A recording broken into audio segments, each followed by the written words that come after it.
So, guys, welcome to the Kult podcast number 6 with Valhein, who's from El Paso, Texas. And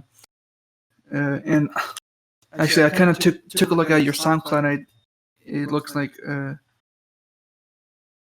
you have Spain in your bio. Oh, yeah, meme. I forgot to change it. I was telling a friend of mine regarding that because he's like, "Yo, check out my friend's track, my Spanish friend's track," and I'm just like, "Oh crap, I need to tell him." It's like, bro, I'm from Texas. Yeah, I forgot to tell him. It's because I forgot to change it when I made the new profile. I kind of forgot. But yeah, Valhein is kind of a. So he's a dubstep producer who has I think he has had it released on Buygore Records, right? Yes, as an official remix for Blaize. Cool. So, how was your experience in it, participating in it? Oh, participating in it? Well, my experience honestly for that particular remix, I guess, was more like of a well, here goes nothing type of situation. Because I know Blaize for a long time. I've known him since like 2016 when he barely had like his first 1,000 followers, and ever since then we've been like homies. Like I go visit sometimes, we go chill, and then I also my friend George, he's also from San Antonio too, where Blaize is from. So we're all pretty much chill together every time I go visit. And I have been doing remixes for Blaize for quite a while before. Like I think I did one for back when Trap Style Prime was a thing. I think for Mammoth, one of his tracks, and then also for Going Hard that released on Hybrid Trap. But those honestly, like those never pretty much got anywhere because I was still experimenting here and there. So it's like I couldn't really never meet the deadlines neither too. So I was just like, and then there was way other better producers out there too. Like to this day, when I found out that I was like part of the official remix thing, and I heard everyone else's remix, I was just like, oh god, like mine is like the worst remix out of all of them. But then again, I thought about it, and I'm just like, just whatever. I'll get it in the next project, I guess. But honestly, it was like I said, like it was a here goes nothing, hit or miss type of thing. And yeah, I remember I was like super excited when he messaged me. He's like, "Yo, you're one of the winners," but I really didn't see that. And he's like, because he literally sent me, "Hey, you're one of the winners. Send me your Facebook page." And then at the time, I didn't really have a Facebook page set up, and I only read that and I was like, "Oh, why? What do you mean?" And he's like, "Oh, so I can help you get some people to like your page, and also so I can tag it." But I really didn't read, "Hey, you're one of the ones that I chose for the remix compilation." So I was like, oh. So when I read it, I was just like, oh my god, he's being for real. Yeah. I was like, Austin, thank you, bro. Like honestly, I pooped this remix out, bro. Like I shit this remix out so hard, bro. Like and if you're listening to your ass. Yeah. I was like, if you're listening to this right now, Austin, I'm like, I'm sorry, bro, but like it's the truth. Like I'm pretty sure you kind of caught up to it because you've heard my other stuff. And you knew I kind of pooped this to finish the remix and meet the deadline because I'm really bad at deadlines, and that's what I've been trying to work on. But yeah, that was my experience. Like it was like hit or miss and fun, exciting, and also nerve wracking in a way. But it was it is what it is. It's the past, but hey, it's pretty cool. It's a pretty good experience. So I kind of wanted to talk about your Nocturne alliance because I think I read it in your Facebook profile. Oh yeah. No, that was one of many. I can't. Well, not many because I only went like I kind of like rebranded twice. Twice. Because originally when I started producing, but I was like, what was I like? I think it was like I was like 14 when I started producing, I really didn't take it serious. I really didn't take it too serious till till I graduated high school. That's when I kind of started like, okay, you know what? Like I wanna be a producer. I wanna work on music. Like because at the time like Martin Garrix was like big, and he was like my age, and I was like, dude, oh my god, like I want to be like Martin Garrix, bro. But back then I used to go under the name Green Flash One. Pretty cheesy name. I mean, to this day, I still use it as a gamer tag because I mean, it sounds better as a gamer tag than it sounds as a producer producer artist name. Like, Yeah. and yeah, like honestly, once I graduated from high school, I graduated in like what 2015, Mm. and that's literally what I dedicated myself. Was like, I'm gonna produce. I'm gonna be a music producer, Yeah. and that's what I would do. I literally had a routine. It was like I would go to sleep like around what 3, 4 in the morning, and I'll be producing all day. I'll wake up at 3 p.m., pick up my little sister from school, come back, and that was like what, like a 10-minute walk back and forth. So it was Yeah. like after that, I would eat, produce all day. That's what I would do. I would experiment. I would do a lot of things. At the time, I had barely gotten a new laptop, so for me it was like, oh my god, like I can finally lay out my ideas. And And before that, I used to have like a little Acer notebook. So it was like 1 gig of RAM and a Oh, horrible like it was a horrible processor. But for some reason, I don't know how I did it. I managed to fit Nexus in there, Nexus mm. 2 and Silent, and those things were like power hungry, bro. Like especially on a little computer with 1 gig of RAM. And I was just like, dude, oh my god, how did I pull it off? And that summer, I think that's when I produced in that little laptop, I produced my collaboration with a friend of mine. Back then his name was like Cyrax. So like this is like some old local stuff, like back in the EP days, like El Paso days. Yeah. Um, I produced a track with him, and it was for a contest that Beatport was hosting back when Beatport used to host, you know, remix contests and producer challenges. We literally finished the track in a day. He sent me an idea the day before the due date, and like I said, I had a routine that was like kind of like that in the summer.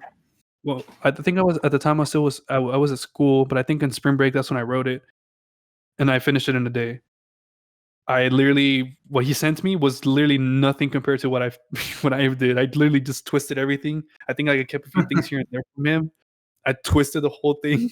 And he liked it. That was the thing. Is like it kind of he's like, dude, I like this, bro. It's nothing like what I sent you, but I liked it. So Yeah. Kind of like do some scientific work. Some lab. basically, Yeah. the lab works. Like, Math. you get certain ingredients and you make something different. And Yeah. it's like you're trying to make a cake, but your friend already has started making the whole cake batter, and then you all of a sudden is like, nah, nah, nah, I'm gonna start again. I'm gonna make brownies. That's what literally what I did. Yeah. And people are like, what the hell? So Fuck. yes, exactly. So I wasn't really too technical back then. Like I wasn't really too picky about like if it sounded good, it sounded good. I literally just smashed a freaking preset from Ozone 5 and because I saw it on YouTube, I was like, oh, that sounds cool. I'm gonna put it. So I put it on the master. I put the preset from Ozone 5 and it had everything done. I produced the whole thing like that. I submitted to the thing. We didn't win, unfortunately, but at the time I was fresh to Twitter. I was barely new to Twitter. Honestly, until this day, I don't use Twitter. But for some reason, I don't know. My young 18-year-old mentality decided to go to Twitter that day. Hmm. And he saw a post about this record label. I think it's still, I don't know if it's still going on. Honestly, I haven't checked up. But back then, this record label called Hospital Records. It's literally Hospital. And I sent in the track. I sent in the track to them, and I was like, was whatever." And literally a month later, actually no, like 2 weeks later, they reply and it's like, "Yo, we want to sign this." And I was just like, "Oh my god!" So 18-year-old me finds this. I show it to my friend. My friend was like, "Oh my god, what the hell, bro? Like, what?" we're both beginners at this point. I think I was a little bit more advanced than he was at the time. But I was just like, this is unreal. We're both 18-year-olds, and I'm over here thinking I'm gonna be Martin Garrix now. I'm gonna become Martin Garrix. Spin is gonna pick me up. I'm gonna become a superstar overnight because I'm signed to a label now. That was my mentality. I was like, I'm signed to a label. I'm a superstar now. I'm gonna get bookings and all this stuff. Well, it turns out it's not like that. That was my first lesson. That was my first lesson. I got myself, signed to a small label. Obviously, I really didn't know. I was really young. I really didn't know. I think till this day it's still up on Spotify. What is it? What was it called? Deep Summer. I remember we called it like that. It was a deep house track, and it sounded pretty cool. I remember we paid for the mastering of the track, and it ended up sounding really good. We signed that, and then I went to a trip on Phoenix, and that same trip I wrote another track, which eventually got signed by them as well. So once I was already out of high school, that's my mentality. I'm like, I'm with this label. I'm gonna roll with this label, and I'm gonna keep going with this label. And that's when my whole adventure began. You can kind of say. Yeah. And I decided to like produce a lot, and eventually one time my parents were like, okay, you either, because they kind of got fed up with it, because I was like staying up really late. I was producing in the kitchen every single night, and I wasn't doing anything. So they were like, either you go to school or you get a job. So I was like, well, I really don't want to get a job, so I'm just like, I'll go to school. I'll get a dumb degree or whatever, or certification, and I'll just dip and I'll continue doing what I want to do. Yeah. Well, I ended up winding up choosing like something completely off what I was thinking, and eventually, once I got in college, I ended up getting a job too, which was funny. So I was like, I got a job, and I went to school, and I'm just like, so my production time went from all the time to like a little bit, and the little bit I had was when I started like doing it. But the one thing that college brought to me was I got money. So what did I do? I bought equipment. So there we go. And that's when the dilemma starts. So once you're spending money on like your equipment, that's something that I don't know. I guess this is a tip for all the producers out there. If I would have gone back in time, I think instead of spending my money on my equipment, I would have probably spent it on pretty much just good headphones that I like and a better computer, because I think at the time I was still using my new computer that they had bought for me for my graduation. I think it was like an HP, and it was like it didn't even have an Intel Core processor. This is before like AMD Ryzen was a thing for those computer nerds out there. But Intel for me was like I needed something with an Intel. I didn't really check because I really didn't know much computers. I just knew that if I had 8 gigs of RAM, it could run Next. That's all I cared for. And eventually I found out about Serum. So that's when I needed a new computer, and that's what I'm saying. It's like if I could have gone back in time, I would have probably just spent my money on a better computer right off the bat instead of just focusing on one particular thing. Yeah. I kind of do sympathize with you, man, because as 2015, I was kind of doing kind of. I wasn't really progressing musically, because I was like kind of putting quantity over quality. Yeah. And that's when I kind of, I think around late 2016, around December 2016 is when I kind of started now kind of wanted to put my album out. And I guess I actually did put an album out, Optimist, around June 2017. kind of 20 Okay. tracks. Yeah, but it is more constructed, and basically, I think as time went on, I started kind of doing. I did end up doing 2 more albums over the Yeah. course of another year. What did cause me to put more quality was get more time. Kind of focusing more time on because I think around high school I was kind of thinking about other stuff like girls and Yeah. Like yeah, like the usual stuff like everyone goes through, like, the puberty stuff, and there's like hormones is just like crazy going all over, bro. yeah, No, yeah. I think honestly for me, when I explained to my friends about like my high school experience, was like it was like bad. But I was like, it wasn't because like I got bullied or anything. It was because mostly it was just stressful because I ended up doing the stupid decision. Well, I mean, it was, for me at the time, it was the smartest thing I could have done.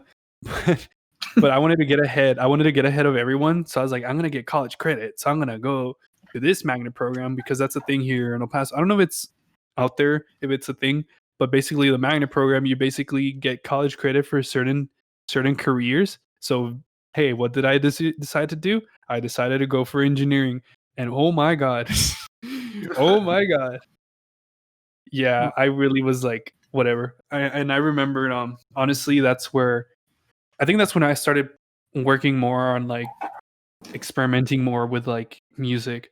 Because at the beginning, I remember my beginning of my high school years were like Minecraft. I would play Minecraft, and Minecraft was the thing. I don't know. For me, it was Minecraft the thing, the newest thing at the time. It was crazy. And then yeah, eventually, I downloaded the trial version for Ableton and for FL. And I mm, really didn't understand Ableton, so I was like, "Oh my god!" I downloaded Ableton because I wanted to be like Skrillex, and Skrillex was using Ableton, so I was like, "I want to go use Ableton," because my favorite producer, Skrillex. And by the way, for the record, I started producing because I wanted to make dubstep, but I yeah, ended up sidetracking to everything. So, um, yeah, and then I really couldn't understand it, so I was like, "Okay, I'm gonna use FL." It looks a little bit much easier, and there's a lot of tutorials because at the time there wasn't many tutorials. I want to believe that, but I think there were, but I really didn't know what the terms were because there were more technical stuff out there. mhm, But FL, if you type in how to make a trap beat on FL in YouTube back then, you'll find it. How to make sidechain on FL, you'll find it. But yep, if you would type that in back then, like I think only one person, I think was who was it? I want to say no, I don't think it was Mr. Bill. I think it was someone else. No, probably Mr. Bill was the only one that was doing like certain things like with Ableton. I'm not too sure if it's Mr. Bill or someone else. Um, I forgot the name of the guy, and then the guy literally started doing a a YouTube video of like with different artists, but I forgot the name. I don't think it's Mr. Bill. Um, mm, I was about to say Markiplier, but Markiplier plays video games. yeah, Oh my god. I yeah, don't know, but it's one of those Ableton people. You know who I'm talking about because he probably was like teaching you guys how to use Ableton, and he's pretty weird and known. Okay, he's not a big artist, but he's a really good, well known Ableton person. But I don't know. I don't remember the name. I can't remember it. Okay, mm, but yeah, um, like I downloaded FL and I started producing. I started producing the track a day because like in the trial you're limited. You're really limited. You can't really if you save the file, you can't open the file again in the trial. So I would like write the track and and that's what I would do.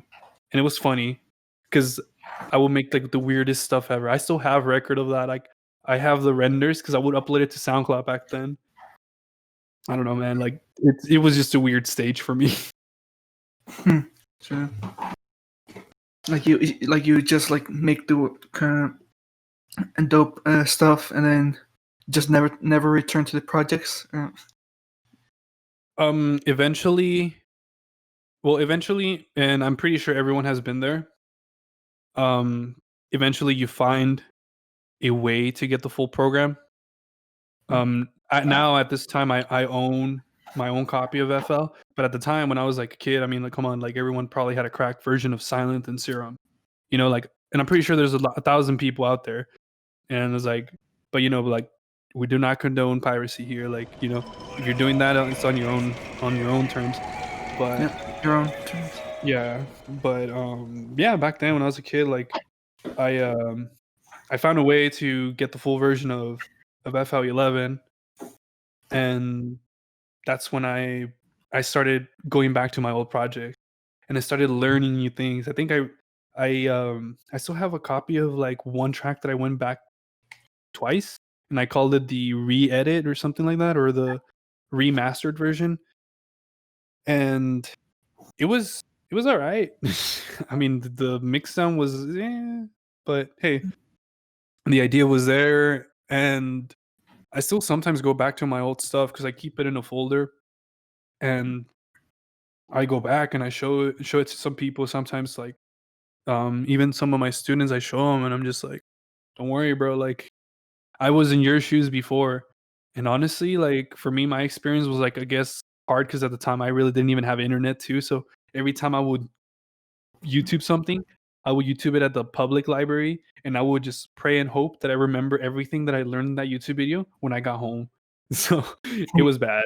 It was, like, really, really bad, like, I don't know.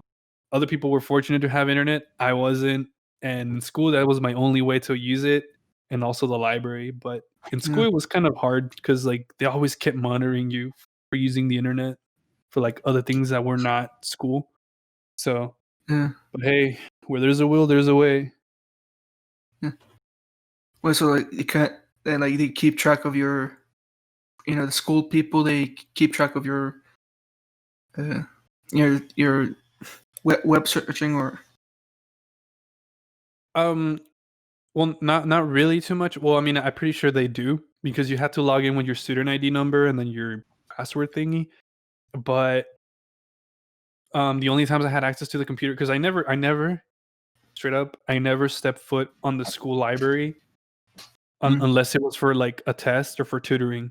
But I like personally, me going to the library, hell no, bro. Like I would never go. So I would never use the computers in the library at school. I would use them from the one over here, yeah, because I knew the people there, I knew the staff. But I like when I had the time to use a computer was during my engineering courses. So the teacher would be like in front in their own desk, and they could monitor like your screens. They literally had like two screens, and then they can see every little screen from all the computers there. So it was kind of like I want to say like team viewer in a way that you can monitor other people's screens, and then you can take control of it. It was kind of like that. So if I was playing Minecraft and I would get caught by like the teacher, they would like lock my computer, and I'll be like, oh, never mind. So and then the usual school BS, like parent teacher conference or write up or referral, whatever. But yeah, that's what I would say with like computers. So for teachers like those, do you ever get did you ever get the Big Brother feeling? Oh my god, yes. I felt like I was watched everywhere, man. Like honestly, like I really couldn't. I would minimize because there was this one time I actually figured it out. Figured out, like I said, if there's a will, there's a way. You'll find what you want to do. Um, I found a way to take down the whole internet system from that one classroom, and at the same time revoke the admin, the admin a control from the teacher. So when it will bring it all down, we can all use the computers back up as normal, but the teacher will not have any access to it. I don't know how the hell did I figure that out, but I figured it out.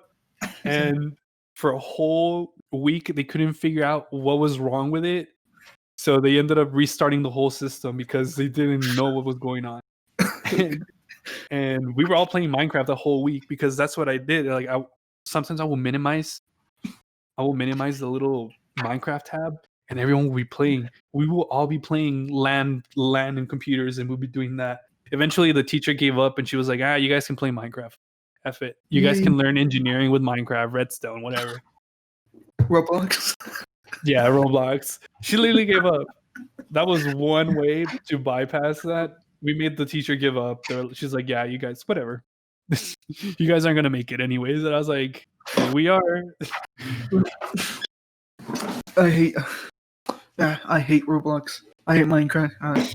She goes back home and actually goes to her computer and play Minecraft herself. Yeah. by herself.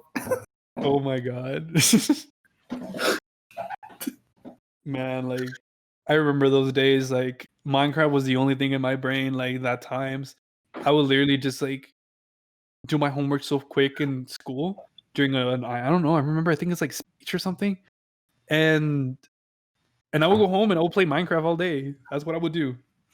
Disregarding that I really didn't have internet, I would have the installer in my USB. I'll plug it in, and I installed Minecraft on my old like computer, like really really old computer, and I played Minecraft.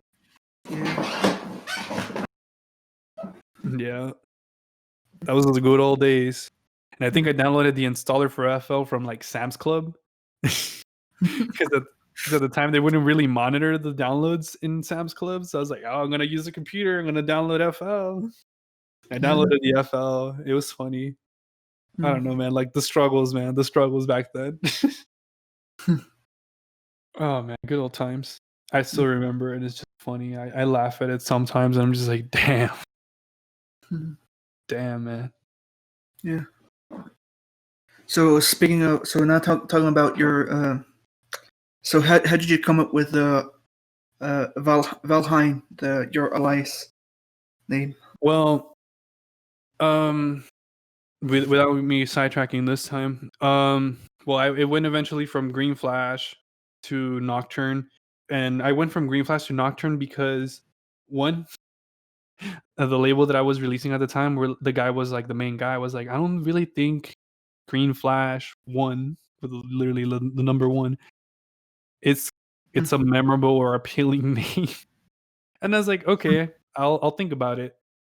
I came up with the name Nocturne because I started playing League of Legends, and there's a champion called Nocturne. So I was like, oh, that sounds pretty cool. And I was just like, let's do it.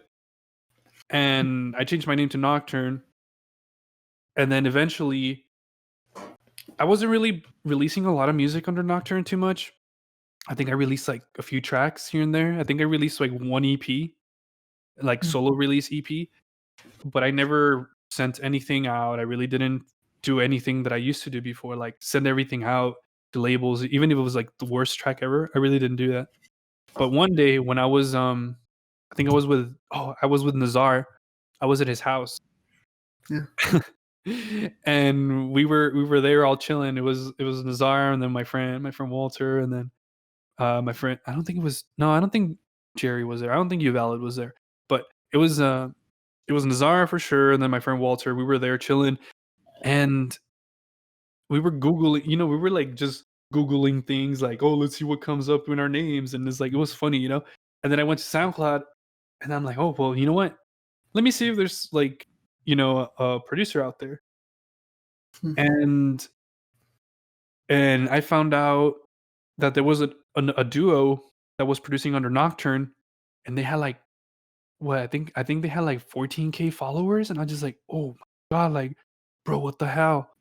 So I was like, oh my god. So the next time I hanged out with Nazar, there were I think he was doing a stream, and this is like the beginnings of Nazar. Like this is like, babyface Nazar, when he barely rebranded, and he was telling me, hey, it's like, hey, bro, like they were mentioning you in my stream, bro, like, damn, like you're popular.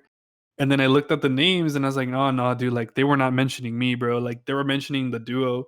He's like, what do you mean? It's like, and I showed him, and I was like, oh damn. And I was like, yeah, bro. Oof.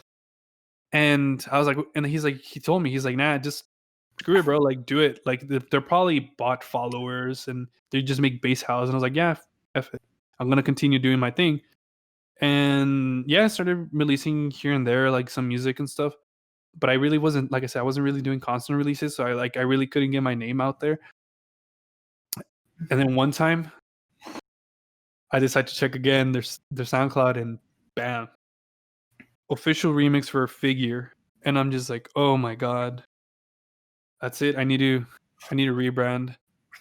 And I'm just like, like people that are in the bass community, like dubstep community, Figure is like, damn, like he's big. He released an EP and Never Say Die Black Label. He released with Disciple, I think once or twice.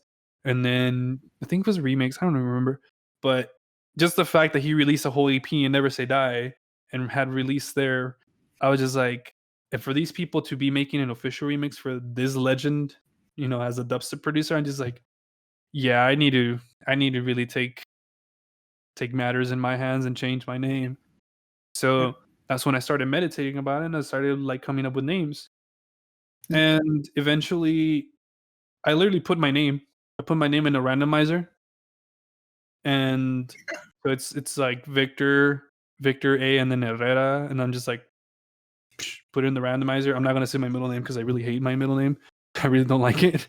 So yeah, eventually out of all the weird names that came out, I narrowed it down to like a certain count, and it came out with Valhein, and I'm just like, oh, well, that's pretty sick.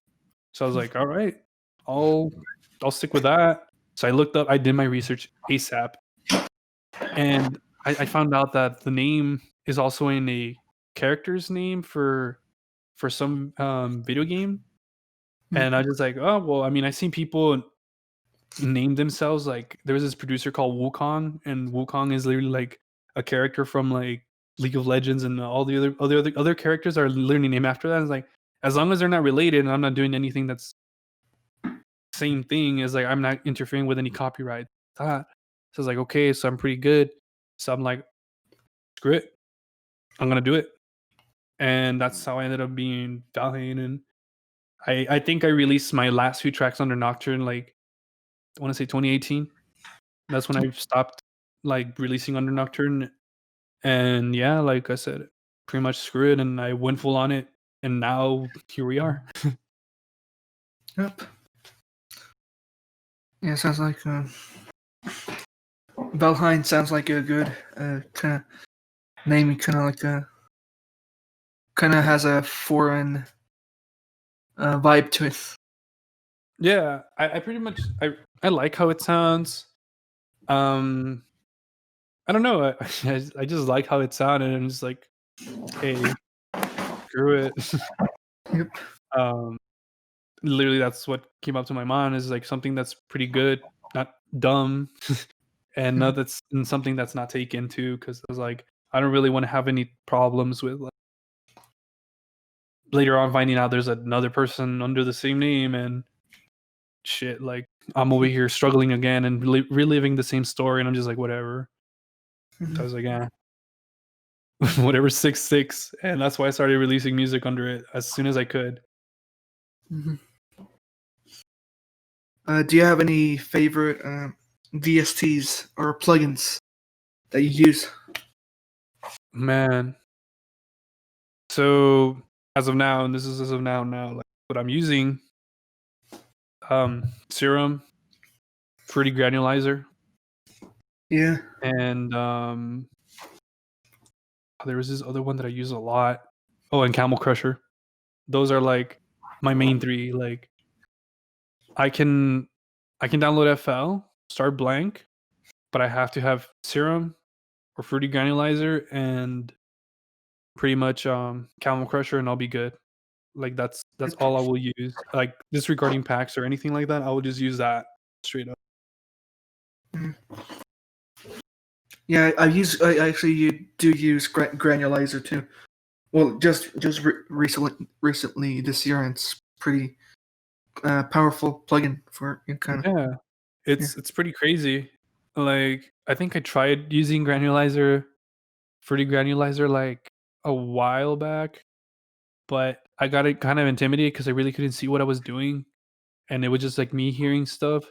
Because sometimes I'm a very visual person. Sometimes I like I gotta see what I'm doing here and there. That's why I like Serum, because back then when I tried to learn Massive, it was kind of hard for me to understand what was Yeah. going on. But when the Serum came out, like, yeah, obviously, like every other noob, I would use presets and shit, and use that. And I actually released a song, actually not even a song, it was a remix for contest, and all of it was just like Virtual Riot presets. But eventually, I met one of my my old teachers, and he taught me pretty much how to use Serum completely in and out. And then after that, obviously, like a few things he taught me, like fundamentals here and there. But after that, it was like all on my own. Like that was my homework. In and out. You got to learn it Serum yourself here and there. The fundamentals, go experiment. And I did that.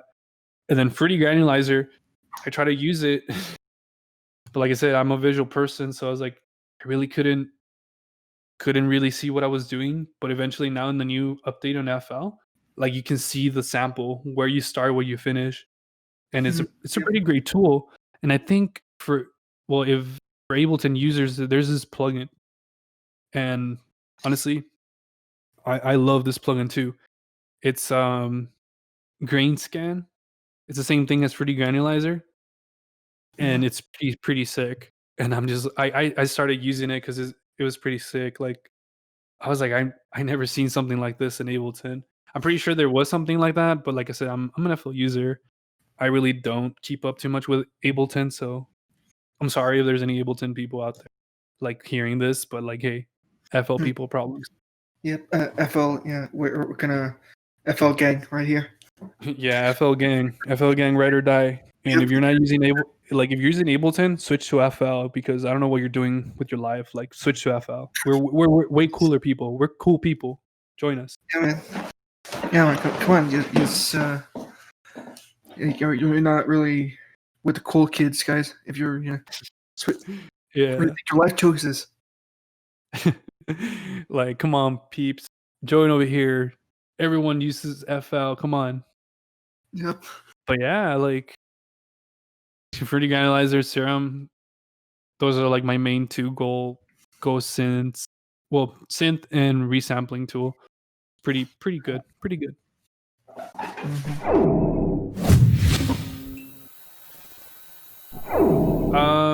As of now, what I'm gonna send is pretty much like trap. So it's like people like out there that were expecting some heavy stuff right now, like some dubstep. Like, I'm sorry to disappoint you, but we're gonna listen to trap because trap is coming back and it's the best thing ever. Back. Yeah.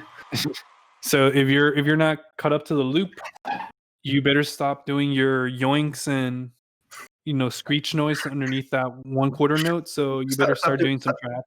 Stop doing those sustain notes. Get with yes. Trappy synths. Yeah, this is pretty much producer challenge that I did a while back. I think my friend Nick, Nick Waste Yourself. Also, by the way, he's a really good producer. You should go check him out. It's pretty dope. He makes trap for those trap heads out there. He's really dope. But yeah, he introduced me to this group, the Partica group, and they host challenges actually every Tuesday. So tomorrow they should be having a beat producer challenge out there. They give you guys a sample pack or samples and stuff, but you have to use those and then make a whole song out of it.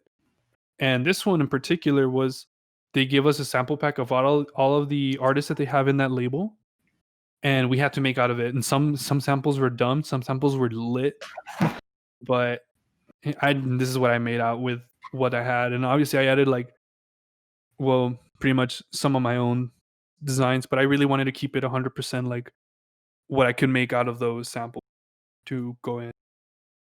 So yeah. So I hope you guys enjoy that little treat. Yeah.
think I told some of my friends in the group chat, I was like, guys, can we please make this happen? No quarter notes and a sustain note underneath, please. Yeah. Oh my god, it was funny. So Yeah. honestly, it's pretty funny, bro. Yeah. Yeah. Actually, I kind of took a look at some of a couple of your Valhein songs, and yeah, I do recognize kind of like a trap sound, trap drop there. Yeah, like Yeah. I mean, I do want to make more dubstep, to be honest, but at the time I haven't really been sound designing too much, like I used to before. Because before I will be at work, and since I have a bunch of free time, sometimes at work, because I will finish my work quickly, and my boss is happy about it. I would just wait for him to like tell me what was next, but eventually he will take a bit longer to reply to me about it, like or email me back. So I would just take that that in context, and I'll just sound design, and I'll make like 30 bases during like an hour break, and I'll continue doing my own thing. But yeah, I need to really stop being lazy because Yeah. 2021 is right on the corner, and I don't have anything to release yet. So hey, Yeah, that sounded hot. thank you, man. Thank you. Yeah. I mean, I personally will never release it, but Oh, hey, it is what it is. yeah. Kind of, let's say, kind of a nice treat for for the podcast people. Yeah, like definitely something. I mean, like I said, like I really wouldn't release this, but hey, it's a really nice treat. You guys get to enjoy it. You guys get to hear it for free. Like I think I have it uploaded on my Audius profile. That and the other one, they're uploaded there. If you want to go stalk me, you can go stalk me, find it there. But like I said, as of now, this is an exclusive for the podcast. Yep. Only heard through here. Yeah. It's an exclusive. Yes. So, do you see yourself making more trap music in the near future, or um. Well, I feel like I might continue here and there. I don't think I'm gonna be doing it more like how I've been doing it this year constantly, because I know like my first release under my new alias was a collab with my friend Waste Yourself and Young Wolf, and it was literally a trap song. But then the only dubstep song I have is like my remix for Blaize. But my recent release is a trap song, obviously.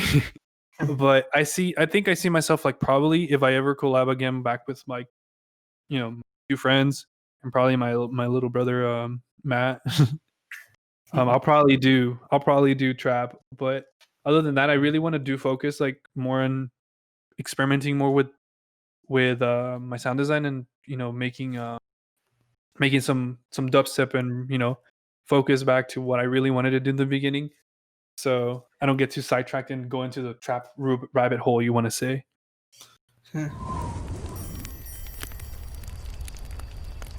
So back in 2016, I had barely met George in Austin, Blaize and George Toscano. I met them through this. This is funny. I met them through this internet group. By the way, I met them through Messenger. I really didn't know about Discord at all till like 2017. So I don't know. Discord might probably be around by then, but I really didn't know. We met through this Messenger chat that I was in, and there was like at the time there was like some big people there that were running big places.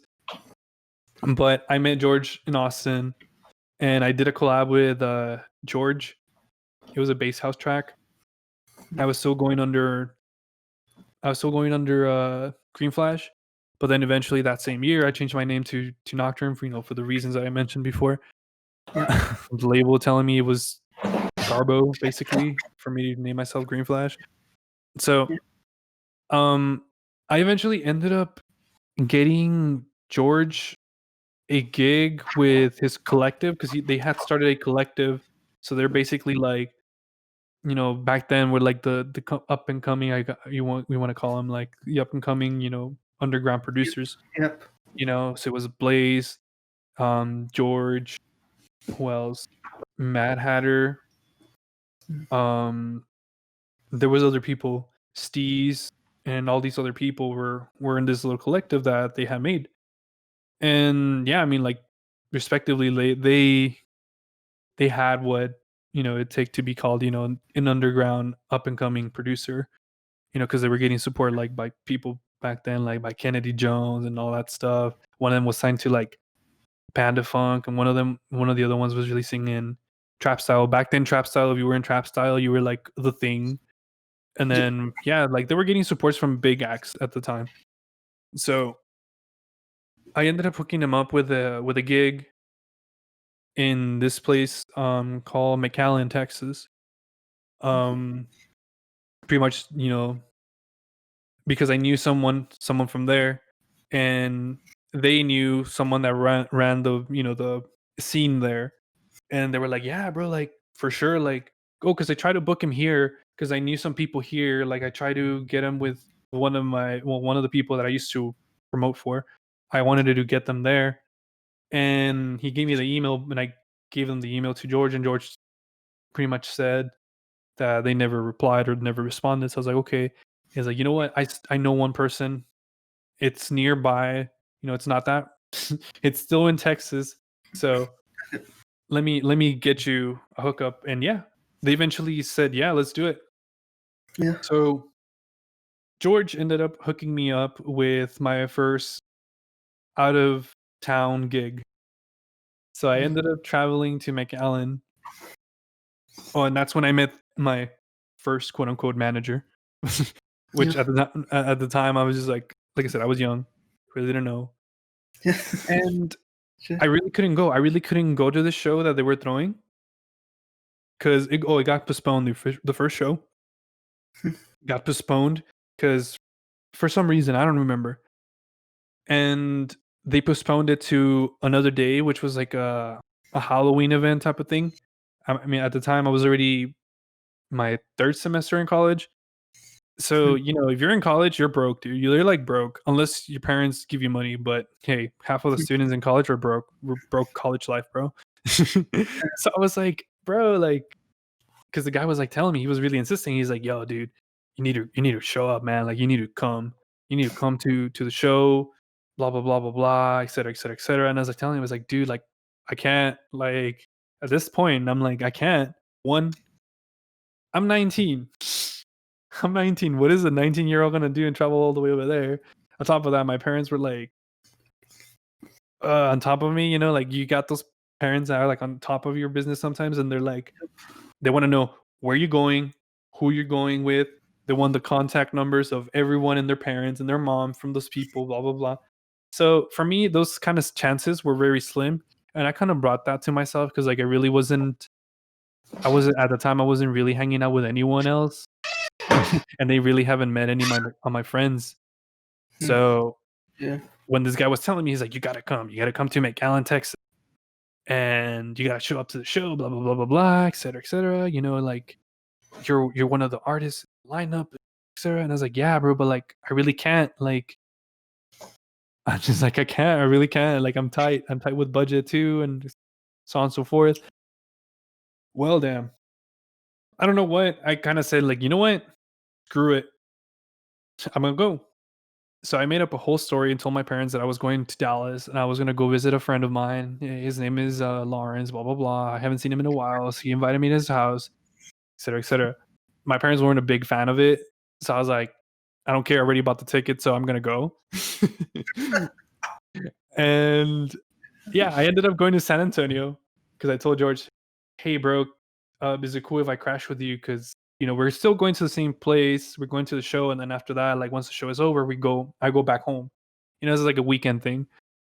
Yeah. So that was my first experience traveling alone because I never traveled at all alone. So 19-year-old Vic gets in a Greyhound bus even worse, at least if it was an airplane ticket. But hey, this guy told me last minute. So I was like, the only best option I have is a Greyhound bus. So I go on a Greyhound bus, I jump in, I go to San Antonio, I arrive in San Antonio, Blaize picks me up, and we go get some burgers. And yeah. And since he picked me up, I was like, bro, like, don't worry about it. Like, it's on me. I'll pay, whatever. Yeah. So I went to San Antonio my first time there, like, I think with like $400. And I think like out of those $400, I think like 200 were for the ticket. So I ended up having $200 to spend. So I was like, okay, whatever. It's a weekend thing. I don't really have to stay here. Whatever. Yeah. So yeah, I go there. It was good. I ended up staying with George. This is the first time I ever meet either Blaize or George. And I'm just like, it's gonna be awkward. Like, I'm a stranger. They don't know me. Like, I'm just an internet friend. And yeah, and then I was like, what did my friend even tell his parents? Like, oh, there's this internet friend that's gonna come over and stay here, and then we're gonna go to play a show.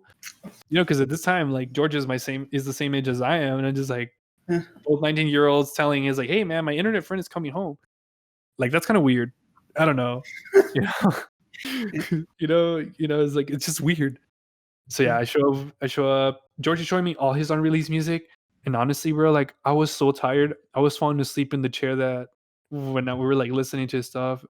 And then he's like, hey man, are you good? And I was like, oh yeah, like, I'm sorry, bro. Like, I didn't mean to offend you or anything, bro. Like, I'm not falling asleep because you showed me your music. It's just like, I'm really, really tired. Like, I think I left like really, really early in the morning. I think it was like 2, 3 in the morning that I left. And I arrived there like around 4, 5-ish. And I'm like, the drive is just like really long, like, especially in the Greyhound bus, because they have to do stops. And I was like, bro, I gotta go to sleep. He's like, oh, don't worry, bro. Like, here, let's let's crash. Tomorrow we get everything done. So on our way over there, I don't have a set. I don't have anything. I'm just here in my head thinking, I'm like, oh my god, what the hell am I gonna do?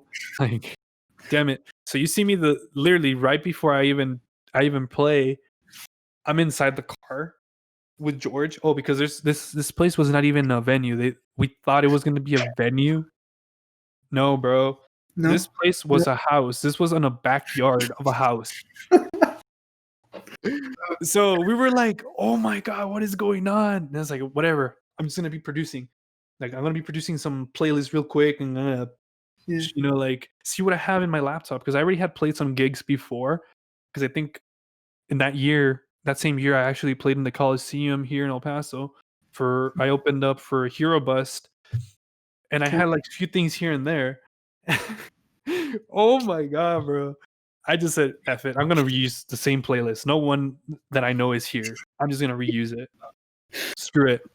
So I'm over here prepared with everything, and I had a second playlist just in case. It wasn't even a playlist. I just had random music in there, but in a folder. So I find my friend that I know from over there was there playing. Yo, this is so weird. I met all my internet friends that same day. And I'm just like, hey, what's up, man? What's it going? He's like, bro, what's up? And yeah, I told him, I was like, hey, look, I really want to chat, bro, but like, I think it's my turn to go up there. And he's like, oh yeah, let's go. So this dude, when he was telling us that the show was gonna be big, and this is the reason why I was like, I was like, it's my first out of town show. Yeah. And this place looked promising, but then I saw it was a house. I was like, okay, it's a house party, but usually house parties do get, like, depending on how lit the house party is, they do get big. And it was a big backyard, so I was like, okay, let's do it. I walk in, man. Like, I walk in, there's no one, bro. There's like 2, 3 people, and I'm just like, here in my head, I paid $200 to come here. I'm not getting paid. That's another thing. I wasn't even getting paid to play. I'm not getting paid. I have 200 in my pocket, and I'm playing for 3 people. Like, don't get me wrong, I played for 3 people before, but I'm just like, I'm over here processing, and I'm just like, dude, this trip was not worth it. Besides meeting my friends, this is not worth it. Like, I'm not getting paid. I'm just like, oh, F this. So I play my set. I don't really care. I play my set. And yeah, and literally, I don't know if you've ever seen the meme that is like, hey, half of that is mine, and it's like, no, that was not the deal. And then the girl is like saying something else, and then the little kid is like, oh, you guys are getting paid? That was literally me, because everyone in that lineup was getting paid. George was getting paid, Austin was getting paid, I wasn't getting paid, and I was just like, oh, you guys are getting paid? What? What? So I was just like, oh my god. So I play, and then some people come back. I think George was playing at the time, and then some people were like asking for like house music, because George was playing like trap. Trap, back then was the biggest thing. In 2016 was like the thing. It was, fresh. People were tapping into the hard trap stuff. So he was playing trap, a little bit of dubstep, because like not everyone was a big fan of dubstep, but he was playing trap, house here and there. And eventually, I don't know, I went back to back with him. We ended up doing a freaking minimal house set with him, and him playing some house music and tech house music. Well, and actually, he's playing some tech house, and he really didn't know what minimal music was. And he's like, "Oh my god, that's pretty sick." Like, can you show me some more music of that? And I was like, "Yeah, bro. Like, choose any song here, and it's fire. It's guaranteed fire." And yeah. So we're there. It's nighttime. This guy is telling us, "Yeah, guys, okay, I'm gonna take you guys to the hotel. You guys can eat there. We have food, blah blah blah, etc." He was telling us all night. He's like, "Yeah, and then there's gonna be like bottles and stuff." And I was like, "Oh, well, me 19 is like, ooh, hell yeah, underage drinking, woo." So so I was like, okay, cool. I was like, here in my head, I'm okay, like at least this can be bad. I mean, I play for 3 people, I'm out of town, I'm not even gonna record it, because my friend Blaize was telling me, oh yeah, in the way he was like telling me, hey, you think you can live stream for me? And I was like, oh yeah, for sure, bro, I got you. And when he saw the crowd, he's like, just make sure that the live stream is facing me so they don't see how many people are here. So I was like, okay, bro, I got you, bro. But yeah, the guy was hyping us up all night, telling us that we're gonna stay in a hotel, and, get food, blah blah blah, room service, etc.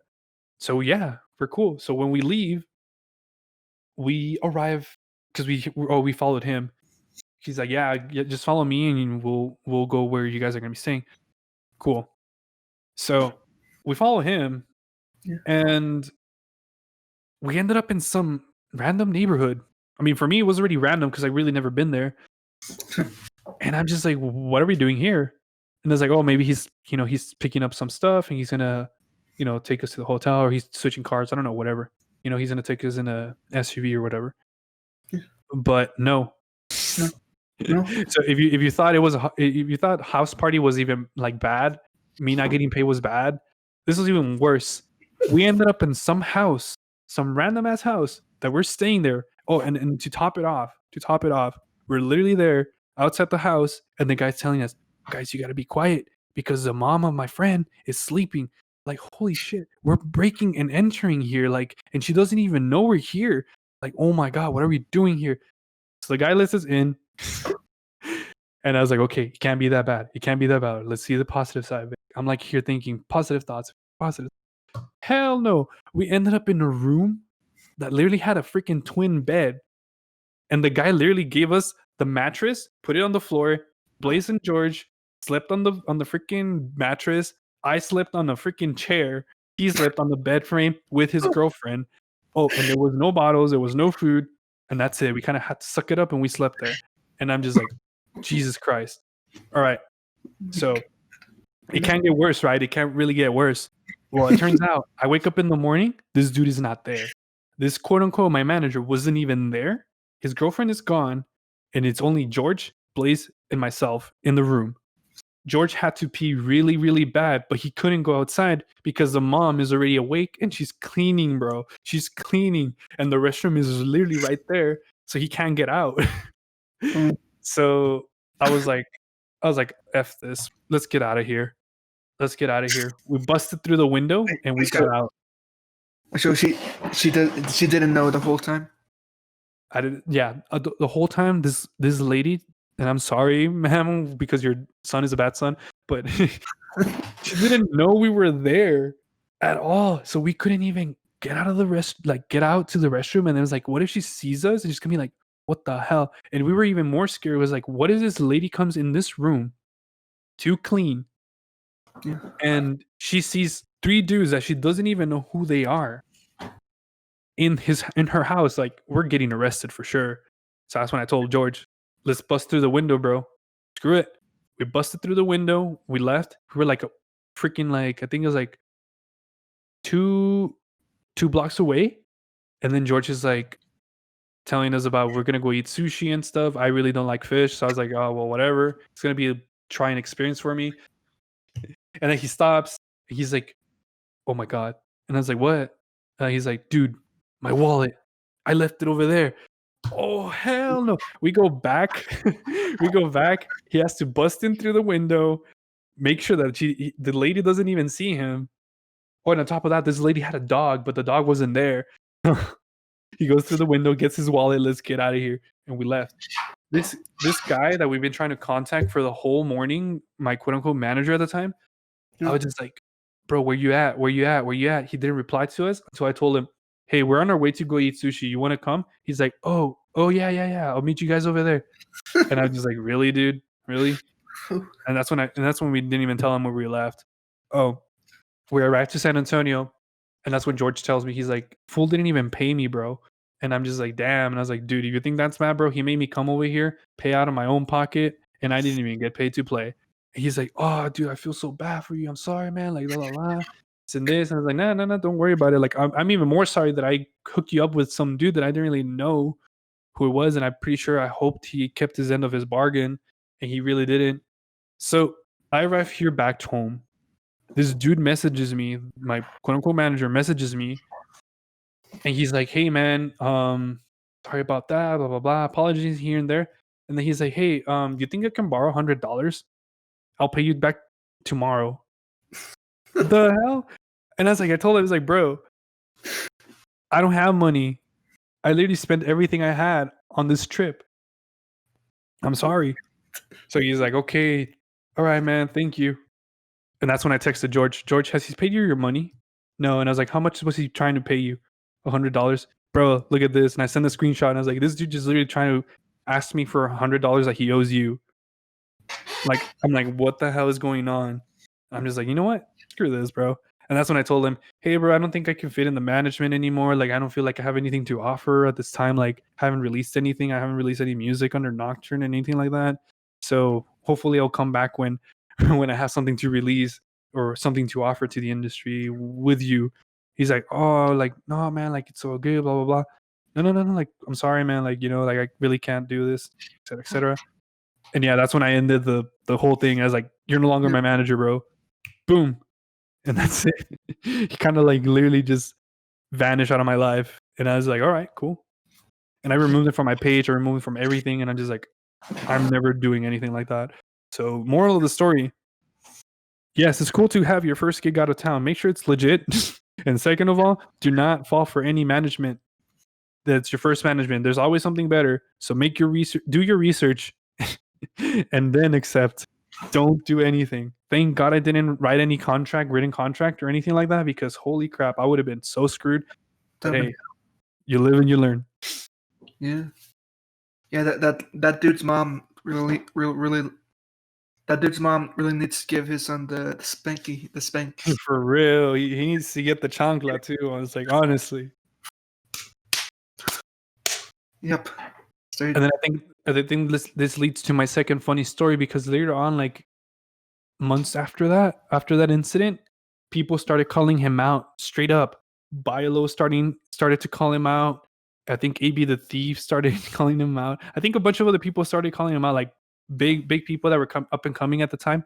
They were calling him out because they're like, yeah, this dude makes quote unquote contract, and he never even does the direct deposit of, because you have to do a deposit first, and then from there you get paid the other half. And he always cancels. He always cancels because he doesn't have anything.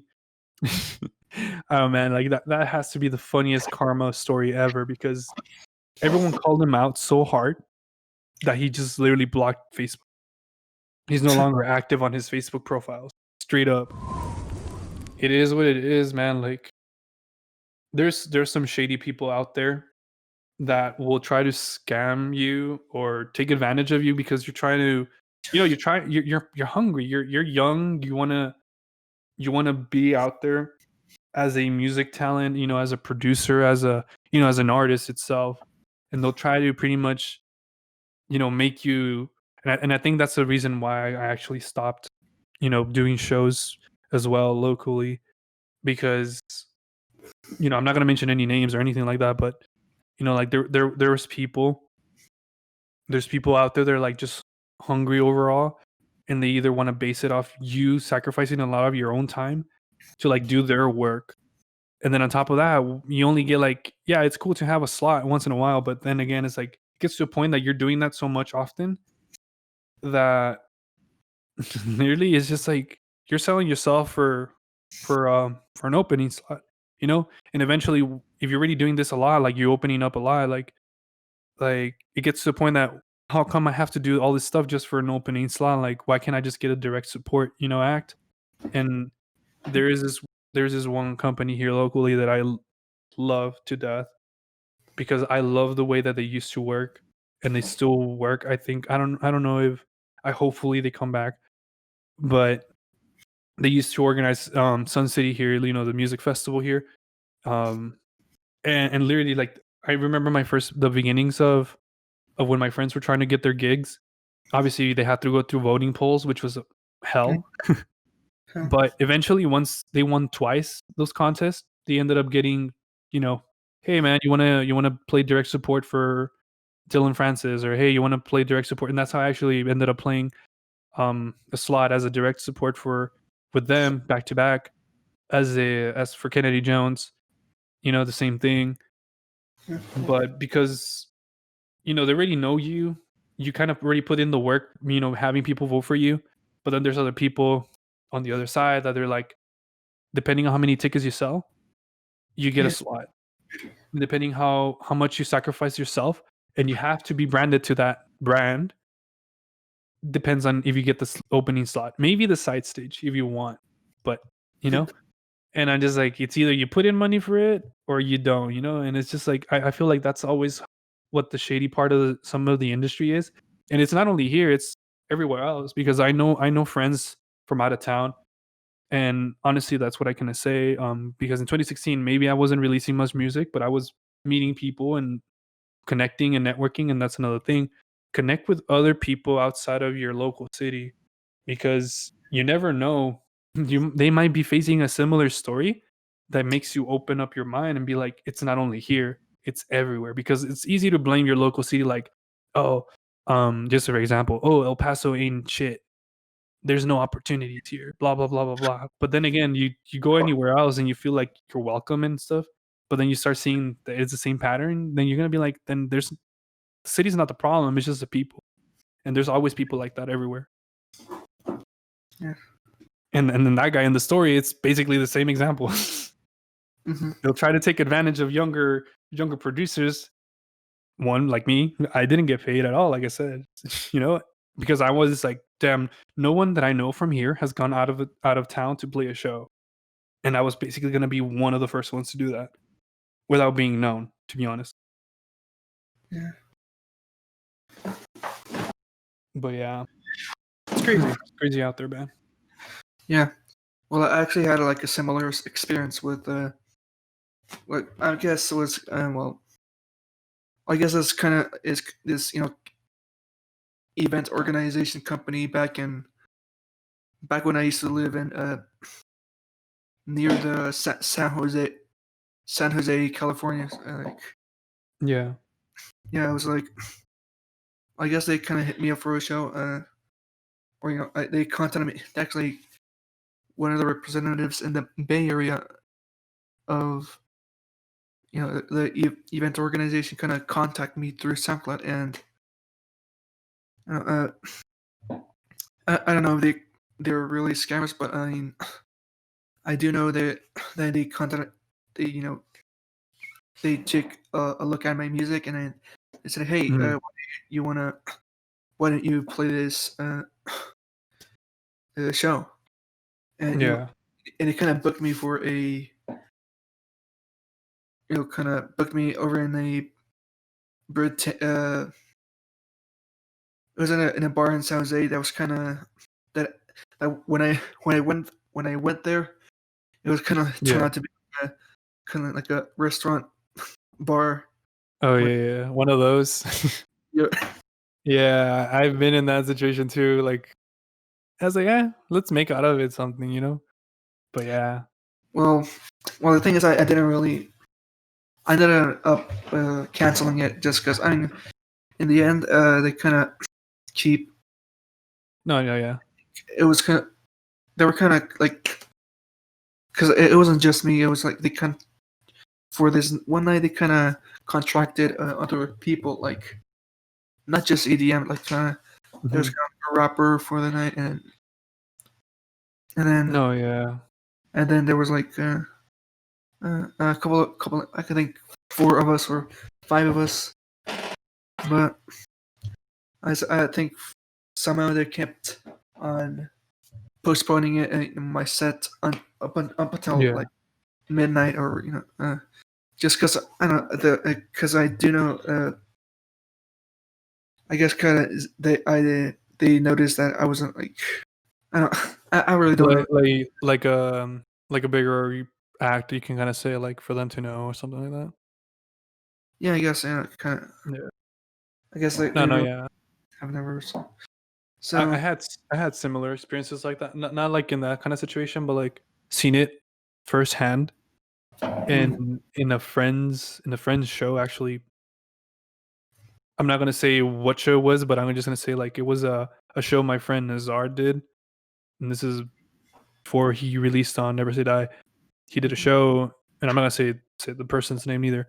He did a show, and then this person's manager literally just went up to Nazar, and he's like, "Yo, it's this dude. You know, he should have you know, you should have him go back to back with you. So, because you know he's kind of big, quote unquote, you know, so on and so forth." yeah And I was when Nazar told me that, when Farhan told me that, I was just like, and he told us, and I was just like, dude, this dude is full of, you know, he's full of it.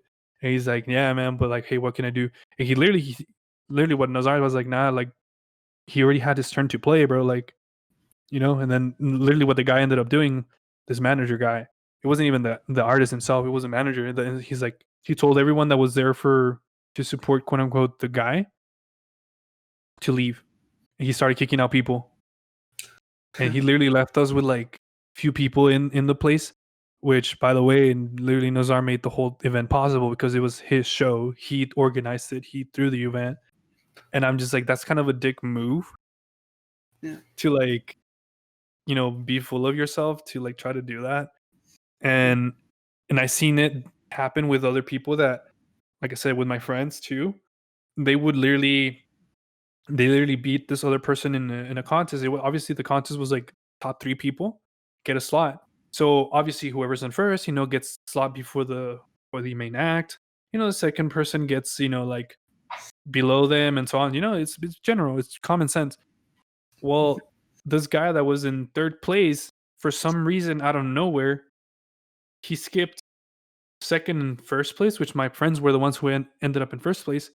And he ended up playing before the main act. And I'm just like, dude, what the hell, you know? But one thing that I'm pretty sure he probably paid whoever was organizing the event to get that slot. Like I said, it's like there's some shady people out there. yeah they are see Yeah.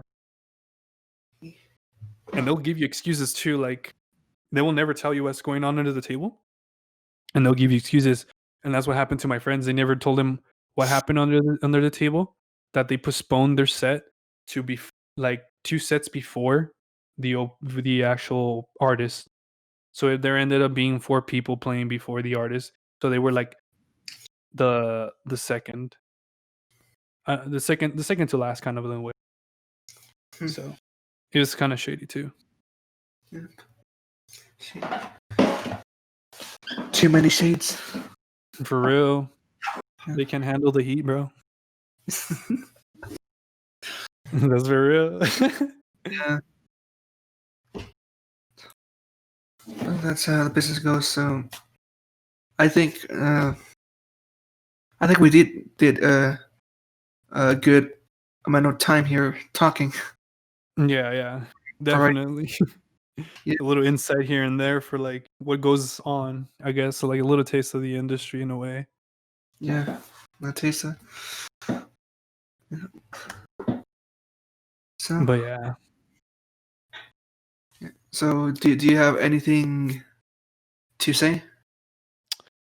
I guess a little advice is, like I said before, don't fall for the first management that comes into your hands because there's always other options out there unless you're 100% sure these people are legit. Second, there's always going to be shady business in the industry, so don't get discouraged. Yeah. Third, know your worth straight up. If you're an upcoming producer and you're seeing people that are like locally, and I'm not going to tell you to come egocentric or egotistic about it, but I'm telling you, like, if you know people that are getting quote unquote a better slot than you are and you just been getting the same slot over and over again, it's not worth even trying to write with those people. Focus on your music because good music is always going to be heard. So do that. Focus on networking. Networking is fun. And don't think of it as networking. Think of it as making new friends. And the more you think of it as that, making new friends outside of your local scene, the more you find way better friends out there and they'll have your back. Straight up, that's what I did in 2016. I met up new friends. I George Blaize, um, my friend Nick, Waste Yourself. He's pretty dope. My homie, and a lot of these people are like my homies, like ride or die homies. Like I can go anywhere, and they'll be like, "You can come and crash in my place." So network, make friends. The internet is big. Make cool friends. Make new friends.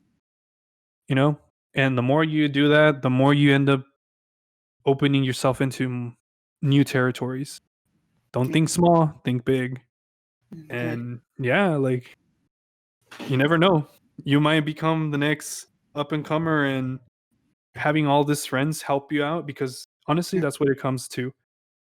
I think most of your fan base will be first from all your ride or die friends, then your new fans that come in, your supporters, and then after that, you know, those supporters eventually become your hardcore supporters, which share it with their friends, and that's how your fan base increases. I think that's the way that I personally see it because if your friends support you from day one, you're good to go.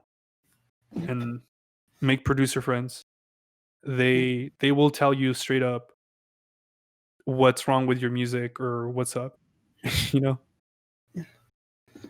Just swallow the truth Yeah, and always.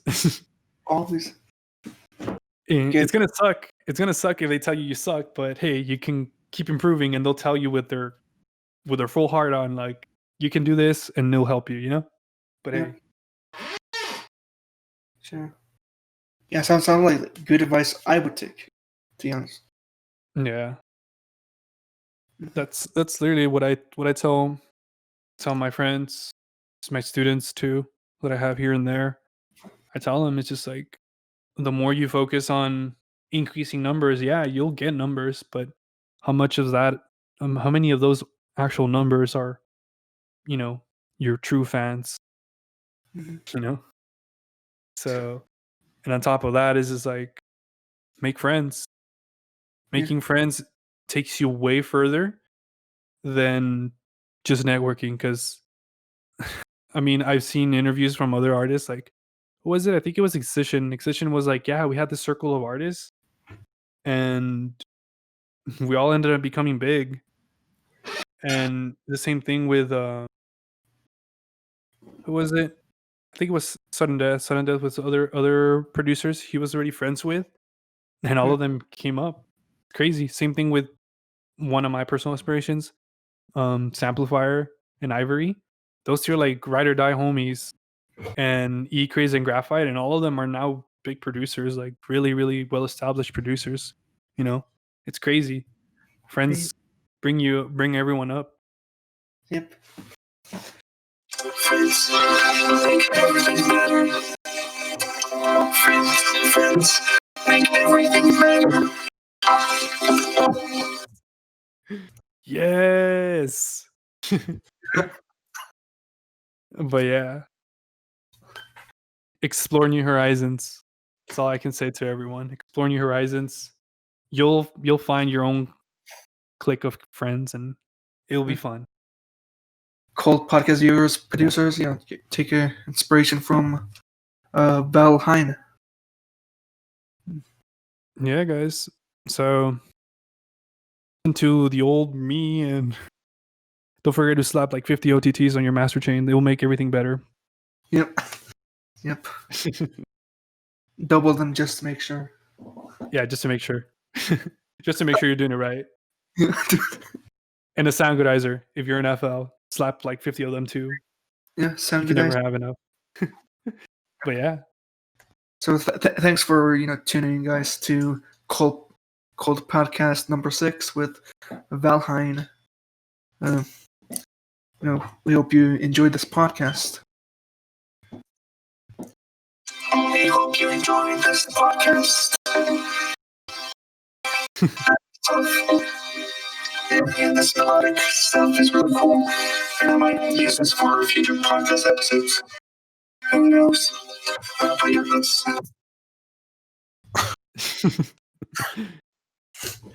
Anyways, I will see you for the next episode of the Kult podcast. Hello. Thank you for watching another video on the Savant 2.0 channel. If you want to see more content, click here or here. Don't forget to subscribe for our daily memes. Bye-bye. See ya. Goodbye.